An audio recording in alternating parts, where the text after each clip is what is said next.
पण आपण 7 तारखेची तारीख यासाठी ठरवलेली आहे, 6 तारखेला आषाढी एकादशी आहे रविवारी, आणि राज्यभरामध्ये आषाढीचा उत्सव असतो, माध्यमांवरती सुद्धा आषाढीचा उत्सव असतो. आपल्या आंदोलनाला मराठी माणसांपर्यंत थोडं पोहोचवणं अडचणीचं जाईल, कारण दिवसभर तुम्ही आषाढीचे कार्यक्रम दाखवणार आहात. तर म्हणून आपण 7 तारखेला घेतलं आहे. एकत्र आपण जर करणार असू तर माझी काही अडचण नाही आहे या संदर्भात. एक तर आपण त्यांच्याशी चर्चा करू,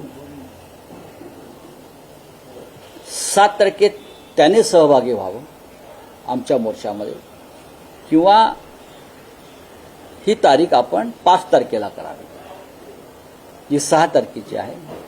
त्यानुसार मी परत माननीय राज ठाकरे यांच्याशी चर्चा केली, त्यांना विनंती केली की असं असं शिवसेना पक्षप्रमुखांचं म्हणणं आहे. त्यांनी तात्काळ त्याला होकार दिला. त्यांचा फोन आला, परत चर्चा करून त्यांच्या सहकार्यांशी, आणि म्हटले आपण 5 तारखेला हा जो मोर्चा आहे 6 तारखेचा आमचा, तो आम्ही 5 तारखेला करू आणि आपण सगळे त्याच्यामध्ये सहभागी होऊ.